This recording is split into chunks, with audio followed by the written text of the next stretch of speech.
అనంగా ఒక ఊరు ఉన్నదట. ఆ ఊరిలో బ్రాహ్మణ కుటుంబం ఉన్నదట. బ్రాహ్మణ కుటుంబం ఉంటే ఆయనకు ఒక కొడుకు, ఓ తండ్రి, భార్య, తను.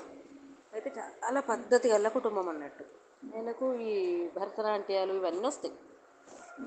ఆయన నేర్చుకున్నాడు, చిన్నప్పటి నుంచి నేర్చుకున్నాడు. మంచిగా దాని మీదనే బతుకు. నాట్యం చేయాలి, వచ్చిన దాంతో తినాలి, గుడి పూజ ఉంటుంది, చేసుకుంటాడు. అయితే తన తర్వాత తండ్రికి రాదు, కొడుక్కి ఇష్టం లేదు. కొడుక్కు నేర్చుకోబుద్ధి అయితే లేదు. తండ్రి ముసలైనకు ఆయనకి ఇష్టం ఉండదు. ఈ మధ్యలో అయినా మాత్రం నేర్చుకున్నాడు, దాంతో జీవనం వెళ్ళదీస్తున్నాడు. ఆడి పాత్రలు వేస్తాడు, మగ పాత్రలు వేస్తాడు, అన్నీ వేస్తాడు. అయితే ఒకరోజు ఏం చేసిండు, ఇక కొడుకు నేర్పియాలని చెప్పేసి అరంగేట్రం చేస్తా అని మొదలుపెట్టేసి ఆ పిల్లగానికి అసలు ఇష్టం ఉండదు, ఒకటే ఏడుస్తుంటాడు. తాతకును తల్లికి చెప్పుకుంటూ ఏడుస్తాడు, నేను చదువుకుంటా, నేను ఇంగ్లీష్ చదువుతామ్మా, నాకు ఈ నాట్యాలు వద్దు, మా దోస్తులంతా నేను చిన్న ప్రోగ్రాం చేస్తేనే దోస్తులు ఎక్కిరిచ్చారు, చెయ్యి అంటాడు. చెయ్యి అంటే ఎట్లా కావాలి, ఇక తాతను తల్లిది సపోర్ట్ ఉంటుందా పిల్లగానికి. సరే ఏం చెప్పి ఆయనతో ఈయనకు ఇక అరంగేట్రం చేపిస్తాడు, ఇక మొదలు పెట్టిస్తాడు అని చెప్పేసి తీసుకుపోయి వాళ్ళ తల్లిగారింట్లో తోలేసి వస్తాడు ఆ పిల్లగాడిని. ఆమె తోలేసి వచ్చిన తర్వాత అరంగేట్రానికి అంతా సిద్ధం చేసుకుంటారు. ఆ పిల్లగాడు ఏంటంటే ఇట్లా లేడు, ఏడిస్తే అమ్మ వాళ్ళ ఇంటికి తోలేసి వచ్చిన అనగానే బాగా కోపం వస్తుంది. కోపం వచ్చి అక్కడికి పోతాడు. పోయే వరకు ఆ పిల్లగాడు మంచిగా స్కూల్ డ్రెస్సు, మంచిగా టై, బెల్టు, బ్యాగు అన్నీ పెట్టుకొని స్కూల్కి పోతుంది. పిల్లగాడి దగ్గరికి పోయి బాగా కోపానికి వస్తుంది. కోపానికి వచ్చినాడు, నీకు నేర్పిస్తా అంటే వాళ్ళు బావమరిది భార్య వచ్చి, వద్దు బావగారు, వాడికి ఇష్టం లేదు, మీరు చేపియకండి, ఇప్పుడు తీసుకుపోతారు, మళ్ళీ వెళ్ళి వస్తే మీరు నేర్పించిన తర్వాత మా ఇష్టం లేక చేయకపోతే అప్పుడు వేస్టే కదా, మీ పరువు మీరు తీసుకున్నట్టు అవుతుందని చెప్పి వాడు బావమరిది బాగా చెప్పిన తర్వాత సరే కానీ అని చెప్పేసి ఆయన పిల్లగాడిని అక్కడనే వదిలేసి తల్లిగా అమ్మమ్మ వాళ్ళ ఇంట్లో వదిలేసి వస్తాడు. వస్తుంటే ఒక పిల్ల ఇట్లా దొమ్మరోడ పిల్ల అన్నట్టు తాడు మీద ఆటలు, రింగుతోటి ఆటలు ఆడుతుంటారు. తల్లిదండ్రి డబ్బు అది కొడుతుంటారో పిల్ల ఆడుతుంటారు. ఆమెను చూస్తాడు, బాగా అబ్జర్వ్ చేస్తాడు, ఏది చెప్తే అది చేస్తుంది ఆ పిల్ల. ఇట్లా ఈగుతున్నది, ఉరుకుతున్నది, దుంకుతున్నది, తీగ మీద నడుస్తున్నది, తీగ మీద కట్టబట్టుకొని బాగా ఇట్లా ఫాస్ట్గా పోతుంది, ఇవన్నీ చేస్తుంది. అయితే ఆయనకి ఏమనిపించింది, ఈ పిల్లని తీసుకుపోయి నేను నేర్పిస్తాను అని ఆ పిల్ల దిగిన తర్వాత ఆ పిల్లకు తల్లిదండ్రికి అడిగి ఇట్లా మీ పిల్లకి నేను నాట్యం నేర్పిస్తా, కానీ కాకపోతే నాతోటే ఉంచుకుంటాను అంటే మరి మా వాళ్ళు ఏమంటారంటే ఇష్టం ఉండదు వాళ్ళకి, కానీ ఈయన బాగా బతిలాడతాడు అన్నాడు.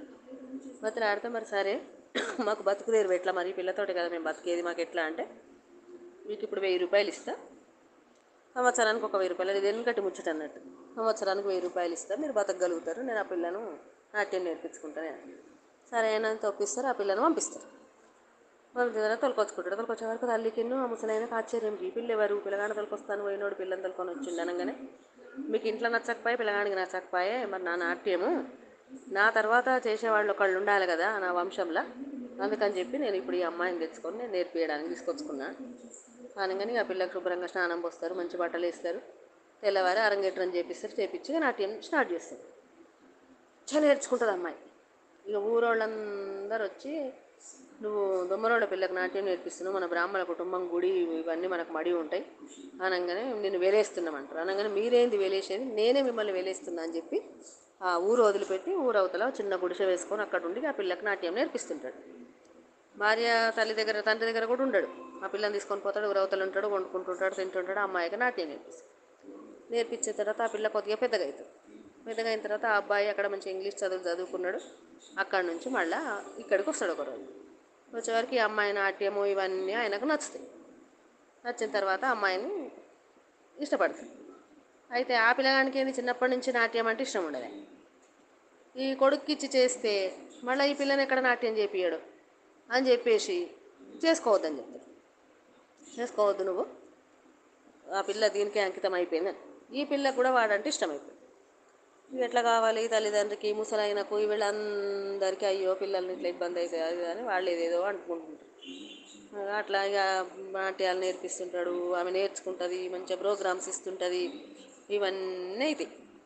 అయిన తర్వాత ఒక ఆయన ఈ పిల్ల నాట్యాన్ని ఎంకరేజ్ చేసుకుంటూ చేపిస్తుంటే వాడు పైసలు ఆశగా చేపిస్తుంటాడు. కానీ ఈ ముసలైన ఈ నేర్పించిన ఆయన ఏమనుకుంటాడు, ఈ పిల్లగానికి ఇచ్చి చేస్తే ఈ పిల్ల ఎప్పుడైనా నాట్యం చేయొచ్చు, పెళ్ళైనా కూడా చేయొచ్చు అని చెప్పి ఆయనకి ఇచ్చి చేద్దామని చూస్తుంటాడు. కొడుకు కాకుండా వేరే ఆయనకి ఇచ్చి చేద్దామని చూస్తుంటాడు. ఈ పిల్లకేమో ఈతని మనసులుండే, అతనికి ఈ పిల్ల మనసులుండే. వీళ్ళందరికీ అర్థమవుతుంది. అర్థమయ్యేంత ఇక వాళ్ళు ఏం చేస్తారు, ఈ పిల్లకు పిల్లగానికి పెళ్లి చేసేస్తారు. వేరే వాడికి కాకుండా వీళ్ళకి పెళ్లి చేస్తారు. చేసిన తర్వాత అయ్యో ఇక నా నాట్యానికి భంగం కలిగింది అని ఆయన నాట్యం చేసుకుంటూ ఆయనతో అట్లనే ప్రాణం వదిలేస్తాడు. వదిలేసిన తర్వాత ఇక ఈ అమ్మాయికి బాధ అవుతుంది, అయ్యో నేను చేయంగా ఇట్లా అయిపోయా, ఇంతట్లా కొడుకు పెండ్లి అయిపోయాయి. ఓ కొడుకు పుడతాడు. ఆ కొడుకు పుట్టిన తర్వాత ఆ కొడుకు ఈ అమ్మాయి పేరు భైరవి అన్నాడు. తెచ్చుకున్న పిల్ల పేరు భైరవి, కొడుకు పేరు ఆనంద్. ఈ తల్లి తండ్రి ఇద్దరు కలిసి వాళ్ళకు పుట్టిన కొడుకు ఆ ముసలైనకి ఎట్లా నాట్యం వస్తుందో అంత నాట్యం వీళ్ళు నేర్పిస్తారు. నేర్పించి ఆ పిల్లగాడితోటి చాలా ప్రోగ్రాంలు ఇప్పించుకుంటూ ఆ పిల్లగాడిని దానికి డ్యాన్స్కు అంకితం చేస్తారు వాళ్ళు. ఇది ఆనంద భైరవి సినిమా. కథ కంచికి మనం ఇంటికి.